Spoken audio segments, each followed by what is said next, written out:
On commence un nouveau livre, Vaïkra. Bon, on a toujours des questions parce que Vaïkra, on avait mentionné déjà, c'est le livre le plus complexe qu'il y a. C'est le livre où se trouvent tous les corbanotes. Après qu'on a passé dans plusieurs parashiot, dans le Sefer Shemot, avec la construction, l'érection du Mishkan, on passe maintenant à exactement l'ordre des corbanotes, soit chaque korban à sa place, korban tzibour, korban yachid, etc. Et dans le premier passouk de Vaïkra, on trouve un appel, et les Chachamim disent dans le Midrash, la shon bakasha et la shon chiba, que Dieu il fait appel à Moïse, et il lui dit, voilà, tu vas venir au El Moed, et dans ce El Moed, tu vas recevoir les commandements pour amener les korbanot chacun à sa place. Le premier passouk dit comme ça, Daber el bnei Israël va marta alehem, Adam ki yakriv miken, korban la Hashem, min ha-behema, min ha-bakar, min ha-tzon, takrivu et korbanchem. Alors, c'est assez étonnant. Bon, il y a plusieurs mefarshim qui demandent cette question. Adam qui yakriv, c'est quoi? C'est déjà yakriv, c'est la shon korban. La shon korban d'approcher, d'amener une offrande au Beit Hamikdash. Mikem, de vous. Déjà, il y a plusieurs mefarshim qui demandent. En fait, ça aurait dû être écrit. Le langage aurait dû dire Adam mikem qui yakrim korban lachem. Qu'est-ce que ça veut dire Adam qui yakriv mikem? Comme si c'était une chose qu'on demande à vous précisément, de vous-même d'amener quelque chose. Et donc, on aurait dû dire Adam mikem qui yakriv. Un parmi vous qui voudrait amener un korban, et voilà, c'est ça, qu'est-ce qu'il doit faire, etc. Et non, le passouk choisit de dire Adam qui yakriv. Quand vous amenez un korban, mikem, de vous. Bon, il y a une question ici. Et donc, les mefarshim, on va voir ce que les mefarshim disent à propos de ça. Mais on voit déjà ici qu'il y a quelque chose de très précis de mikem. Alors, les commentaires sur la Torah disent que mikem, ça doit venir de l'intérieur. On va voir quelques différentes interprétations, mais mikem, ça doit venir de l'intérieur.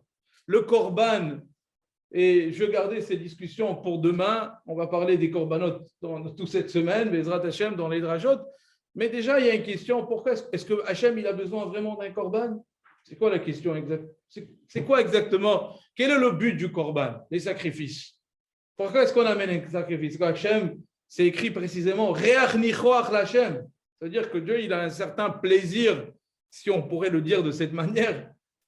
Il a un plaisir quand on lui amène un korban. Mais ça, il faut comprendre. Mais en fait, l'idée du korban, c'est premièrement, ce n'est pas juste amener un korban, une BMA, etc. Mais ça doit venir de l'intérieur. Je vais vous donner un exemple. Le Rambam dit par exemple, korban khatat, qui est un exemple. Korban qui est amené pour quand une personne elle a fait chas v'shalom un péché. Avar avera, il a fait un péché, il a transgressé une des averot, un lave. Un lave, c'est une interdiction de la Torah, il doit amener un korban khatat. Le Rambam il dit, le korban khatat qu'il doit amener quand il vient au Beit Hamikdash, il ne suffit pas simplement d'amener le korban, mais c'était de l'intérieur la teshuva. La teshuva devait accompagner ou même élever l'idée du korban. Ce n'est pas simplement d'amener un simple korban, mais il faut avoir une intériorité, un travail, une avodat Hashem qui accompagne ce korban-là. Et donc, quand une personne il fait tout ce trajet, imaginez-vous une personne qui devait venir au Beit Hamikdash, qui vient de Ashdod, oui, et il doit faire tout le trajet de venir avec sa petite brebis, il avait au Beit Hamikdash, tout le trajet, le coup et les coups que ça lui coûte, etc. Un moment de réflexion.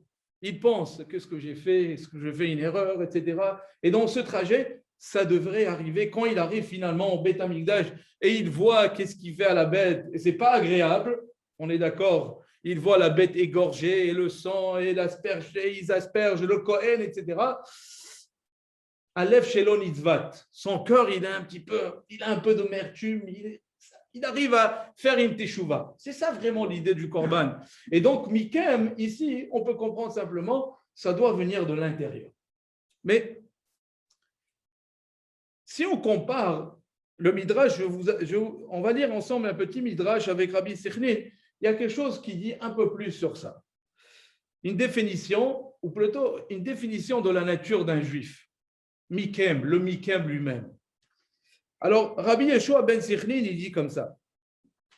Beshem Rabbi Levi, Amar, Avaktuvim chalku kavod l'Israël. Ces psukim-là ont respecté le peuple juif.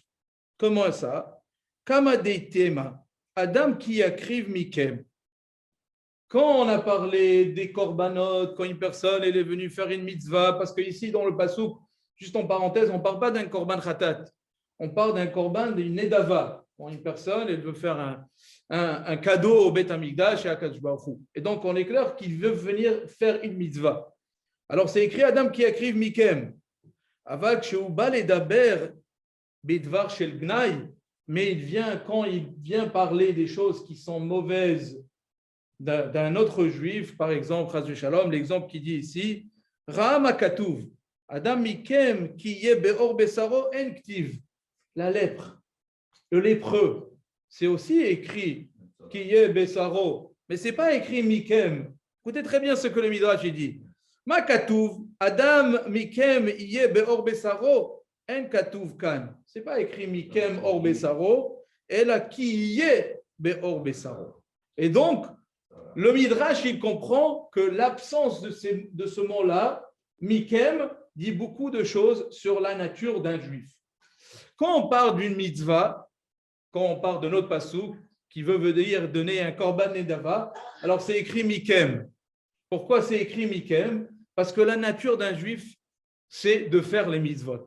L'essence, Mikem, c'est votre essence. Quelle est l'essence d'un juif? C'est d'accomplir les mitzvot. La vraie, si on veut, l'intériorité d'un juif et sa vraie essence, c'est qu'il est bon. Maintenant, est-ce qu'on fait des bêtises, on fait des choses? C'est l'extériorité de la personne, c'est l'extériorité des juifs. Mais le juif lui-même, son essence, par définition, il est bon. Maintenant, qu'on trouve des gens qui font du mal et qui font des bêtises, etc., ça, c'est déjà le Yetzer Hara. Ça veut dire que l'essence d'un juif, c'est d'être bon. Et je vais vous donner un exemple. C'est un exemple très connu dans le Rambam. Le Rambam, il rapporte l'exemple d'un guet. Le guet, le Rambam, il dit comme ça. Je vais juste donner quelques exemples. Le Rambam, il dit comme ça. Adam, une personne qui doit donner un guet à sa femme. Et il ne veut pas, il refuse. Il refuse, il ne veut pas donner le guet. Misha di noten, shekofim oto legaresh et ishto velo ratza. Quelqu'un qui doit divorcer son épouse et il ne veut pas. Il refuse. Il faut juste rappeler qu'on parle d'un temps où le Beth Din, il avait vraiment il avait la capacité de prendre le monsieur, de lui donner même un peu de... Oui, ça. Il pouvait lui donner quelques petits coups pour le motiver, on va dire, pour l'encourager à faire ça. Beth Din chez l'Israël, Bekol Makom ou Bekol Zman, Makimoto. On lui donne des coups. Non, c'est pas un digne de Malkote. C'est qu'on le prend et on le force. On le force de donner à la guette à cette femme. Rotseani, et jusqu'à qui dit je veux. Ok, ça y est, arrêtez, je veux, je suis prêt à faire ce que vous me demandez. Virtov aged, vous get kacher. Maintenant, le Rambam, il doit nous dire que c'est un get kacher parce que en fait, écrire un get, c'est une mitzvah. Ça veut dire que c'est une mitzvah qui est dépendante. Quand une personne il divorce sa femme, il y a une mitzvah de donner un get. C'est pas qu'il faut donner un get. C'est une mitzvah qui a des conditions, comme une mezouza. Si on n'a pas de maison, on ne doit pas mettre une mezouza. Vous voyez? Si on n'a pas de tête, on ne met pas de tefillin. C'est une blague. Bon, mais on a compris. Ça veut dire qu'il y a des mitzvot qui ont un prérequis. Et cette mitzvah, le prérequis, c'est quand une personne, Chas v'Shalom, il vient divorcer son épouse, et ben, il y a une mitzvah de lui donner un guet. Maintenant, on aurait pu dire, comment est-ce que Dieu il veut une mitzvah pareille? Il veut une mitzvah qui est forcée, qui lui est imposée, même contre son gré. Alors le Rambam, il dit oui. Oui, il veut cette mitzvah. Il y avait même un din dans le Bedin, qui peut-être qui est moins connu. Kofim ala mitzvot. Il y a une idée que le Bedin peut peut imposer à une personne à faire une mitzvah. Pourquoi? Comment est-ce que ça marche? Parce que Dieu, il veut des machines, il veut que, voilà, moi, je ne veux pas faire quelque chose. Le Bédine me dit, tu vas le faire. Ah, tu ne veux pas le faire, on va te forcer à faire cette mitzvah. Comment est-ce que ça marche? Alors, le Rambam, il dit comme ça. שאין אומרים אנוס אלא למי שנלחץ ונדחק לעשות דבר שאינו מחויב מן התורה לעשותו. אבל מי שתוקפו יצרו הרע, לבטל מצווה או לעשות עבירה, והוקע עד שעשה דבר שחייב לעשותו, או עד שנתרחק מדבר אסור לעשותו, אין זה אנוס ממנו, אלא הוא אנס עצמו בדעתו הרעה. Il dit qu'en fait, qu'une personne qui a une obligation de faire une mitzvah, qui n'est pas un ous. Il a une obligation de faire cette mitzvah. Sauf que le Yetzara lui empêche. Alors, nous, on a besoin de l'encourager. Dans cet encouragement que le Bet Din le force, la mitzvah, elle est considérée cachère à 100%. Le get, il est à 100%.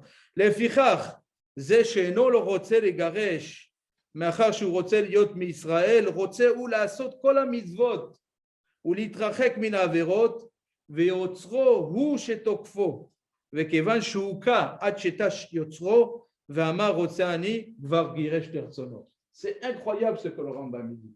Il dit qu'en fait, la nature d'un juif, c'est qu'il veut faire du bon. La nature, il veut רוצה לעשות טוב.